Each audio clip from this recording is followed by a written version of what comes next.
Hey, this is David Worth from the UNC Keenan Flagler Family Enterprise Center, and I'm here with Neil Pathak. Neil, thanks so much for joining me. Yeah, absolutely. Happy to join. Look, we caught up for a few minutes last week to talk about this interview, and I know you done some Bojangles, but I want to let you know that there's not going to be any bias or opinions about which chicken biscuit is the best during this. Yeah, I know your mug is right in the right direction. I'm a big fan. So we're calling these interviews the LC, Adventures in Family Business, and LC stands for Light Conversations. One reason for that is because they're not heavy conversations, but another one is that the light is in like the light bulbs that go off. And Right. you took our program at Keenan Flagler, and I know you had a few of those light bulb experiences. So I hope we can kind of identify a few of those as we go along here for the next few minutes. Yeah, absolutely. Everyone has their kind of stories, and their bruises along the way, but they're fun. Well, one thing I wanted to start out with is a story about, all right, can you just take us back to like your first day on the job in your current role? You said it was like early morning, and just like a little bit of an illustration of what that was like, because I thought that was pretty telling. Yeah, absolutely. So I graduated in 18, and I was a business major, and I knew I wanted to go back to the business long term, but in the immediate term, there wasn't anything that was time sensitive. And so I assigned to join a consulting firm upon graduation. And 2 months prior to graduating, we had the opportunity to acquire a couple more restaurants. And so it just, timing worked out, and that was a better opportunity for me to jump right in. And so in a matter of a few weeks, I quit that cushy job, decided to jump in, didn't really know what I was doing. And fast forward to my first day, I went through formal training with Bojangles corporate, and I'm waking up at 4:30 in the morning, putting on an apron and starting to roll out biscuits.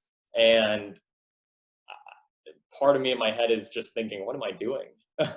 But no, it was an awesome experience. It was just, I really do reflect back on it. And at the time, whether it was frustrating, encouraging, whatever it was, it really helped me kind of in a lot of ways, whether it was appreciating what our team does every day, knowing how to do different processes that we're asking others to do. And but it's funny to think back about it and walk through that whole timeline and process.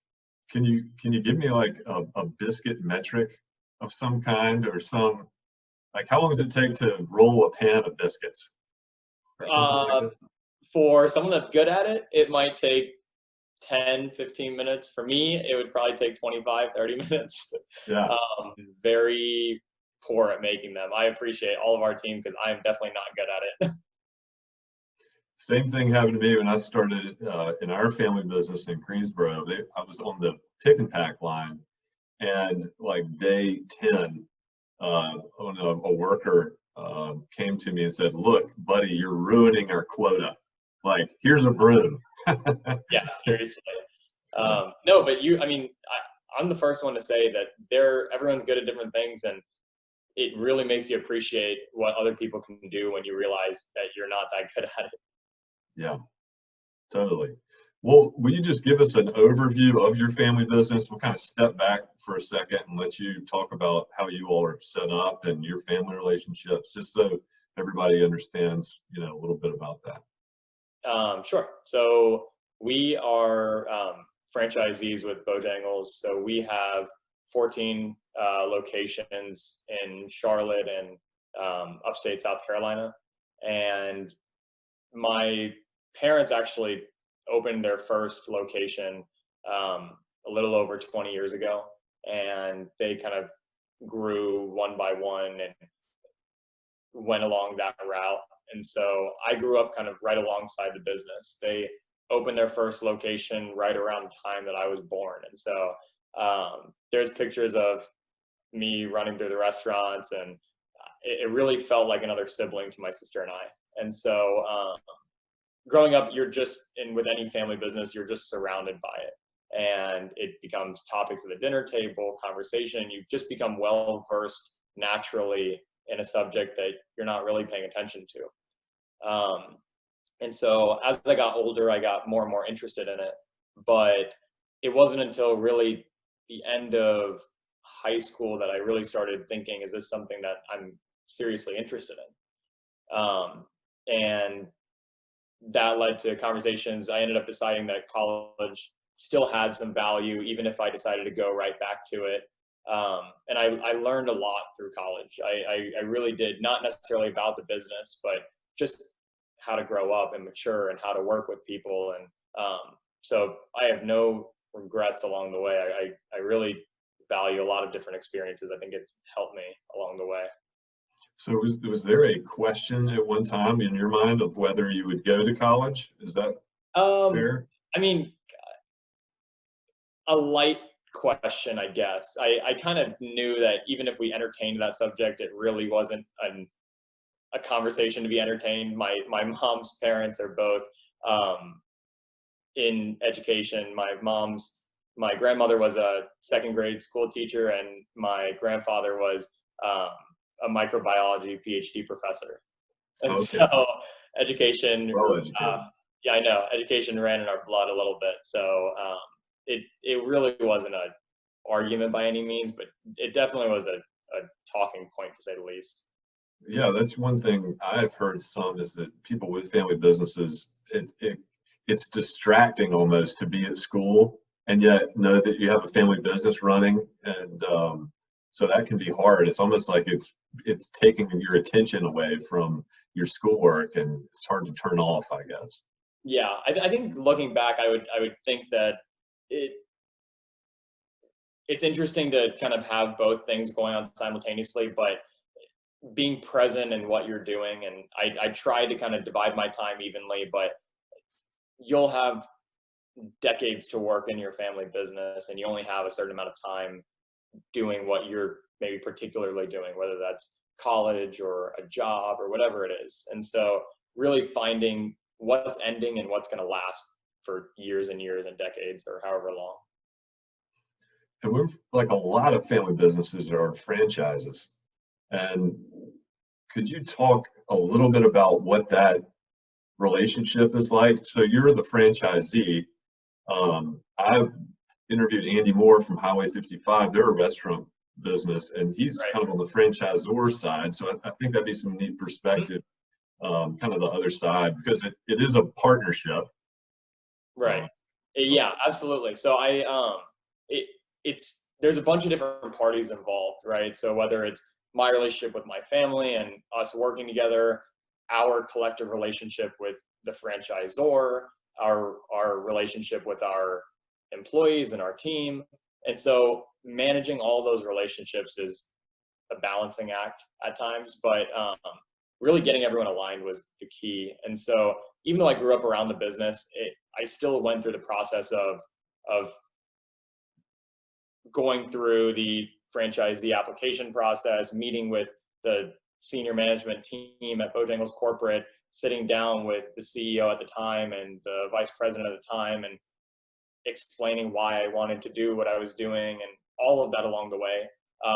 Really having every party's buy-in is only going to make things go forward in the right direction. If you, I think a lot of times there's a halo of entitlement around family businesses and things like that. And so it's really important to make sure that everyone understands why you're doing what you're doing, and that you really earn their respect and realize that nothing's going to be given out and there's no handouts.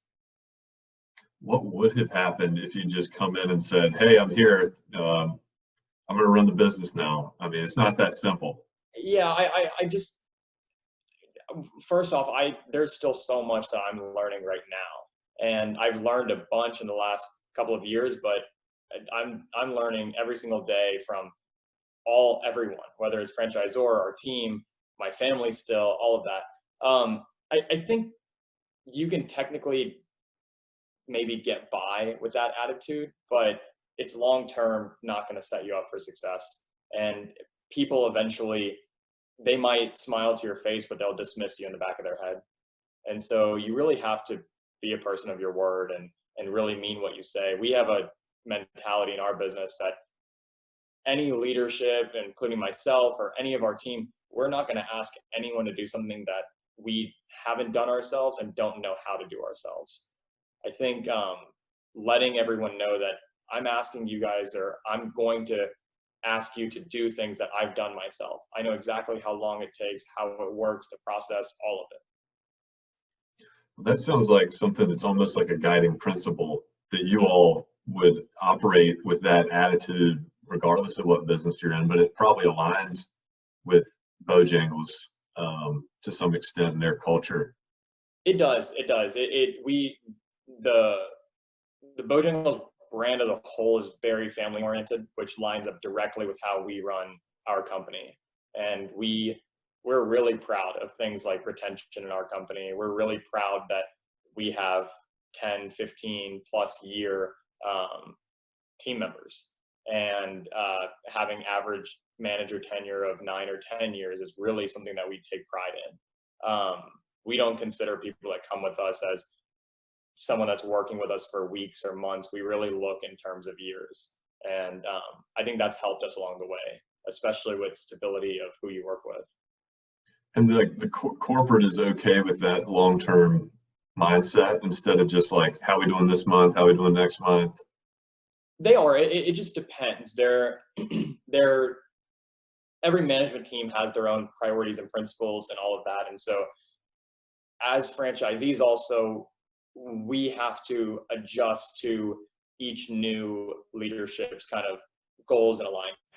And so we try to get aligned directly with the franchisor, the parent company, just because it makes it a lot easier to execute.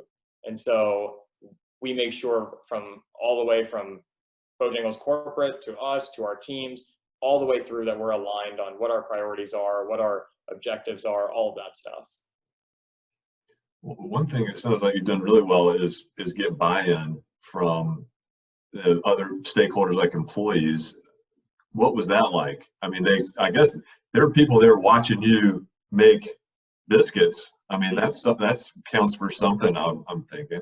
It's funny, we go through this process, and Keenan Flagler is great at preparing you for certain roles, especially in finance or consulting or a lot of these kind of businessy industries. But was fun, and Bojangles corporate really valued my education and where I came from and all of that. But reasonably, our team members, people that we hire on, or our GMs or our area managers, they don't really care about my education, and rightfully so. It doesn't really mean much to them. And so I made it a point that at least in the very beginning, I really wanted to let everyone know that, one, I don't know a lot, and so I'm relying on you to teach me. I'm going to have the humility for you guys to teach me everything that you guys know, because that'll help me help you eventually. And also, I want to learn everything. I want to be at least above average at everything, but I don't want to be an expert at anything. And that's kind of the guiding principle I use, is know how to do everything, but don't be perfect at anything, because you spent too long otherwise. Gotcha. Well, what about this response to the current crisis we're in? What's that been like for your stakeholders in the business, and for you personally? It's funny you say that. I was talking to someone about it earlier, that you realize how fast you're able to move when your back is against the wall. So we had certain timelines on initiatives, like things like rolling out delivery with multiple partners and integrating it in our restaurants and getting our teams ready and getting all the equipment installed and having our point of sale. So there's so many things involved with getting it rolled out. So that's why it was on a 4 to 6 month timeline. And we ended up condensing that because our backs were against the wall and the world had changed very quickly. And we condensed it to a 6-week process. And so, and I'm sure other people have similar experiences, that you got to learn how to do multiple things at once, and you got to learn how to speed up the process and cut through the tape. So for us, we've been rolling with the punches and figuring out as we go. Thankfully, our because we're not a full service restaurant, we're a quick service restaurant, our drive-throughs are still functioning, and we really have taken this opportunity, one, to do everything in our power to retain as many employees as we can. We laying off or anything like that, especially given the culture we've tried to create, that is the last case scenario that we want to explore. And so we will exhaust every other option before that in regards to things like delivery rollout, things like more catering or pickup or however we need to do. But that's another example where getting aligned with the parent company was very important. And all of us as a brand, even though it was a big ship, we all turned at once and kind of got all the protective gear in place, talked to our teams about how the new world was going to work and all of that. And so it was a challenge, as it was for everyone, but I think that we try to be as nimble as possible, and I think it's helped us. How does the delivery system work? Is it existing like employees? Like, how did y'all just react so quickly and get that set up? So it's kind of one of those things that it was on the priority list, right in the middle, probably not at the top of the priority list, not at the bottom, but it quickly got shifted to the top. So things that were planned that, oh, we're going to do installations in a month. Well, that happened 5 days later. And Gotcha. so it's just more along those lines, is really seeing, okay, where can we cut through tape? Where can we speed this up? Where can we speed this up? Because it increasingly became more important as things started shutting down. And do you all use do people use Uber Eats and Grubhub and places like that?